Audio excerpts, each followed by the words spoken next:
Now, as I was saying just a few moments ago, and you can explain what this hamster coin's all about. I don't want to hear about it right now, but I got to find out about this. Look, I had a revelation. As a spiritual Bitcoiner, as Satoshi's representative here on Earth, as the bishop of Bitcoin, as Michael Saylor calls me, the high priest. I have these revelations. They come to me. They come to me at all hours of the day. I see things and I channel things, and I understand something now that I hadn't fully understood just until the last 24 hours, and that is all about the Bitcoin singularity. See, the idea, and I've been talking to the folks about this, developers, Bitcoiners, about this for years, about the target number, which is part, of course, of the difficulty adjustment. And we're going through the massive difficulty adjustment right now. We're going to see a downward revision in the difficulty adjustment of 25% or more. And a lot of people have been talking about that. And the difficulty adjustment vacillates essentially between 0 and 1. And the idea is it can never go to 0. It can go very, very small, and it's heading toward infinitely small. But it can't really go to 0. But the Bitcoin singularity is when actually the difficulty adjustment does go to 0, because that's where we're all headed. That means that energy consumption hit critical mass, or as Buckminster Fuller might say, critical path, and that it got to the point where all wasted energy was consumed, was gotten rid of, right? So Bitcoin doesn't use energy. Bitcoin forces humanity to use energy more efficiently. The most efficient use of energy is Bitcoin mining, or converting energy into perfect money and perfect price discovery.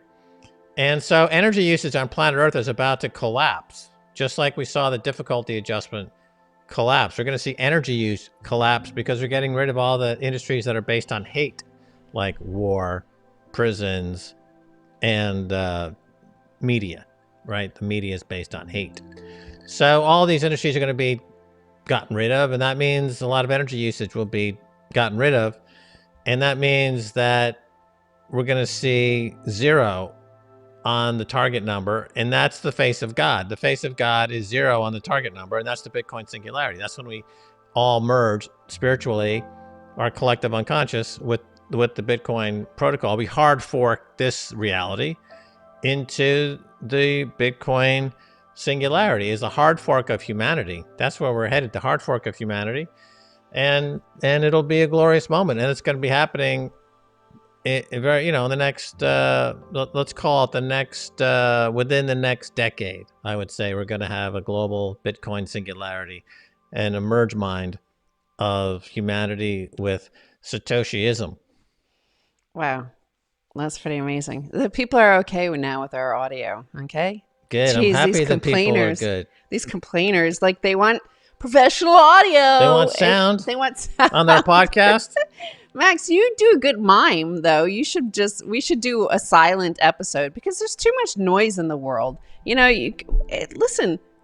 There's so much noise everywhere. Yeah. No, I studied mime briefly in New York City back in the late 1970s. With his first name was Klaus. I forget his last name. Of course, his name was Klaus. Yeah, he was a mime. And I studied this briefly. I didn't know this. I've seen Marcel Marceau perform mime on Broadway back when I was a little youngster. I've seen this. Mime used to be a lot bigger. It's only the French who still do it. Robin Williams started out basically as a street mime artist. So I used to see him perform his mime on the street back in the 70s. That was how he kind of got started. There's a very, very vibrant street theater scene in New York City in the 70s at that time. Many, many performers, including Robin Williams and others. Well, I mean, mime to me is kind of just like one step up above the person who like paints himself blue or silver and stands in the square and like expects you to give him money for being dressed up like that. Yeah. And that segues perfectly to microdosing Brad Sherman's hamster coin, because that's even dumber than the guy wearing painting his face all silver and painting his whole self silver, right? And standing in Times Square and expecting you to give him money. This is what we saw today in the congressional hearings about crypto. Hey, can I just make one more comment about mime? Sure, because it is all mime. This is what I'm saying. They're miming, that they have any idea about what they're talking about. Well, not memes, but mime. But anyway, mime. Mime. You know, mime does. There is a lesson there in miming. Mime with negative space, right? So there's positive space and negative space, and so especially on the TV screen, you know, it's space, and this is space that has to be filled because it's a visual medium, and so. You know, here are my hands, right? But what the area around my hands or the area around Stacy, that's not the space that you're focusing on necessarily. But your eye, your peripheral vision catches everything that's happening in the negative space as well. So you have to be able to deal in both. It's like Miles Davis said. You know, they asked him what made him a great player. He said he plays the rests. Right? These are the rests. They're not the actual notes. It's all about that negative space, which is a whole Zen thing going on there as well. Well, the one and only Max Keiser. What the fuck? The OP imposters are in the live chat now? No way. No way. Jesus. Really? What does that mean even? So, there are constant imposters that appear kind of like mime, dumb mime with silver painted faces going, "Hi, I am Max." Even though you might see me live speaking right there, I'm in the comments and saying, "WhatsApp me, call me on WhatsApp." I mean, oh my God. Again, like this is Brad Sherman, the congressperson representing San Fernando Valley in Los Angeles County.